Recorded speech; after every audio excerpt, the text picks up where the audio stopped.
Hello, Nirumi Rashi Singh. Congratulations to Volga Videos for getting 18 million subscribers. Please share, like, and follow. Thank you. అయితే like మీరు చూసుకుంటే మీ ప్రయాణం చూసుకుంటే you came as me career first assistant డైరెక్టర్గా start అయిందా? అంటే assistant direction side వెళ్దాం అనుకుని యాక్టర్ అయిపోయారా, లేదా యాక్టర్ అవడం కోసం డైరెక్షన్ సైడ్ వెళ్ళారా? యాక్టర్ అవడం కోసం ఒక డైరెక్టర్ ఏం ఎక్స్పెక్ట్ చేస్తాడు ఆర్టిస్ట్ నుంచి అనేది నాకు తెలియదు. ఎక్కడ ట్రైన్ కాదు. అవును, మనం ఏబిసిడీలు అన్ని ఇండస్ట్రీకి వచ్చాకే నేర్చుకున్నాం. సో ఫస్ట్ అసిస్టెంట్ డైరెక్టర్గా చేస్తే ఒక డైరెక్టర్ అసలు ఆర్టిస్ట్ నుంచి ఏం ఎక్స్పెక్ట్ చేస్తారు, అసలు సెట్ బిహేవియర్ ఇవన్నీ తెలుస్తుంది అని చెప్పి ఫస్ట్ ఇనిషియల్గా. అండ్ మన దగ్గర అప్పుడు ఇండస్ట్రీకి వచ్చి అంటే డైరెక్ట్గా ఆర్టిస్ట్ అయిపోవడానికి కూడా నా దగ్గర అంత లగ్జరీ లేకుండే. సో ఫస్ట్ సర్వైవ్ అవుతానికి కూడా అసిస్టెంట్ డైరెక్టర్గా చేసి వచ్చిన 50 రూపీస్తో జాగ్రత్తగా తింటూ అప్పుడు పని నేర్చుకున్నాను. 50 రూపీస్ ఇచ్చేవారా పర్ డేకి? చెన్నైలో కదా అది? ఎస్, చెన్నైలో.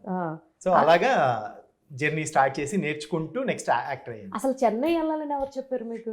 చెన్నై అంటే నాకేం తెలుసు అంటే అప్పుడులో మనకి ఇంత అవేర్నెస్ లేదు, యూట్యూబ్ ఇవన్నీ అంత నాలెడ్జ్ లేదు. ఇప్పుడు 14-15 ఇయర్స్ బ్యాక్. సో అప్పుడప్పుడు ఇంటర్వ్యూలో చూసినప్పుడు హీరోలు అందరూ నేను చెన్నైలో స్టార్ట్ చేశాను కెరీర్ ఇలా చెప్తుంటే ఓకే ఇండస్ట్రీ అంటే చెన్నైలో ఉంటుంది. ఫస్ట్ చెన్నై ట్రైన్ ఎక్కేసా. అక్కడికి వెళ్ళిన తర్వాత రియలైజ్ అయ్యి ఇక్కడ అంతా తమిళ్ ఉంది ఏంటి అని.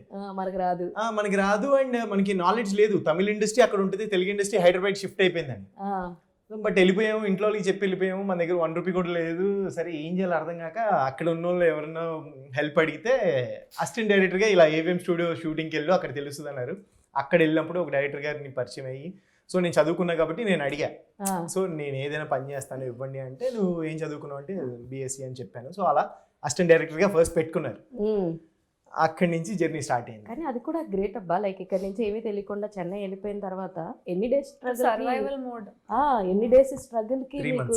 3 months అక్కడ స్ట్రగుల్ అయ్యాక మీకు దొరికింది అసిస్టెంట్ డైరెక్టర్ గా దొరికింది. అక్కడ మరి ఇమీడియట్ గా వెళ్ళగానే అక్కడ ఎవరైనా ఉన్నారా? పోనీ అంటే నాతో పాటు నేను డిగ్రీ చదివేటప్పుడు నా క్లాస్మేట్ ఉన్నాడు అనమాట. తను అక్కడ ఎంసీఏ చేస్తున్నాడు. Okay, super. సో వాళ్ళ రూమ్ లో ఉండి డే అంతా గాలి తిరుగులు తిరిగి ఇంటికి వస్తే పాప మాడు రూమ్ లో అన్నం వండి పెట్టేవాడు, అది తిని పడుకున్నాడు. ఏదో ఒక చిన్న లూప్ దొరికితే దాని ద్వారా స్టార్ట్ చేశాను. సూపర్. అండ్ మనికా గారు, మీరు లైక్ నేను మీ ఇన్స్టా చూసాను, మంచి మంచి ఫోటో షూట్స్ కనిపించినాయి. మోడలింగ్ లాంటిది ఏమైనా చేశారా? లేదు. How you get the interest అండి ఇలా యాక్టింగ్ సైడ్ రావాలని? ఎక్కడ ఎప్పుడు అలా అనిపించింది? చిన్నప్పటి నుంచి ఉంది, సెకండ్ థర్డ్ క్లాస్ నుంచి ఉంది. కానీ నేను యాక్ట్రెస్ అవ్వాలి అని చెప్పి సబ్ కాన్షియస్లీ ఉంది, కానీ నేను బయటికి అది ఎప్పుడు చెప్పలే. I was coming from the family that I belong to. నాకు అసలు ఆ థాట్ అన్నది రాలేదు. But then it's there. So ఒక పాయింట్ తర్వాత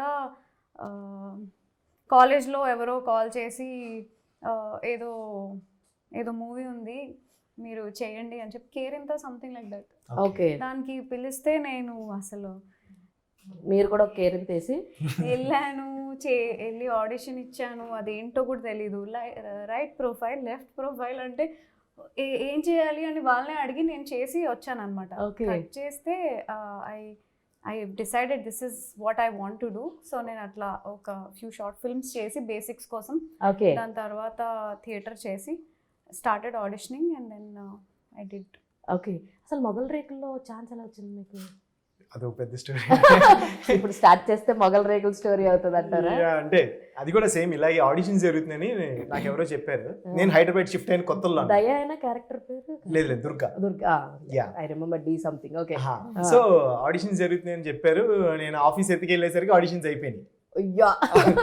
అయిపోతే సమస్య లేదు, నాకు ఆడిషన్ పెట్టాల్సిందే అంటే పెట్టడం కుదరదు, ఆల్రెడీ అయిపోయినాయి అన్నారు. ఇంకా పొద్దున్న నుంచి వెళ్ళి అలాగే నుంచుని గ్యాంగ్ లీడర్ లో చిరంజీవి గారు లాగా, తమ్ముడు సినిమాలో పవన్ కళ్యాణ్ గారు లాగా వెళ్ళి అలాగే నుంచునండి. మార్నింగ్ మంచి బ్రేక్ఫాస్ట్ చేసి 9కి వెళ్ళి 6 వరకు ఇలాగే 3 రోజులు నుంచుంటే, సో వాళ్ళు ఫోన్లో ఆడిషన్ చేశారు. లక్కీగా ఆల్మోస్ట్ 800-900 మెంబర్స్ ఆడిషన్ చేస్తే దాంట్లో నుంచి ఒక 4 మెంబర్స్ సెలెక్ట్ చేశారు. I'm one of them. Wow, super.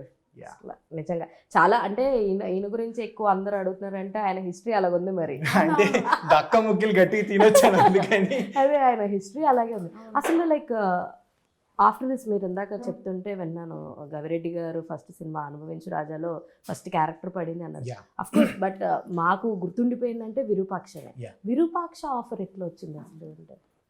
అంటే నేను అప్పటికి అనుభవించి రాజే చేశాను. సినిమా ఇంకా ట్రై చేస్తాను, ప్రతి ఆఫీస్కి తిరుగుతున్నాను, అందరికి ఆడిషన్స్ ఇస్తున్నాను. ఇచ్చే టైంలో సాయి అని చెప్పి గవిరెడ్డి శ్రీను శ్రీను గారికి ఫ్రెండ్ అనమాట. ఓకే. సో తను అసోసియేట్ గా వర్క్ చేస్తున్నారు విరూపాక్షకి. ఓకే. సో వాళ్ళ ఇంటికి వచ్చినప్పుడు చూశారు, కింద నుంచి పైకి ఇలా స్కాన్ చేసి బ్రో నువ్వేంటి అని అడిగారు. యాక్టర్ అవుదామని ట్రై చేస్తున్నాను బ్రో ఇలాగా అంటే, అవునా అయితే మా దాంట్లో ఒక క్యారెక్టర్ ఉంది, నెగిటివ్ అది పాజిటివ్ రెండు చేయాలి, ఇన్నోసెన్స్ రెండు ప్రెజెంట్ చేయాలి, ఆడిషన్ ఇస్తానంటే ఇవ్వు అన్నారు.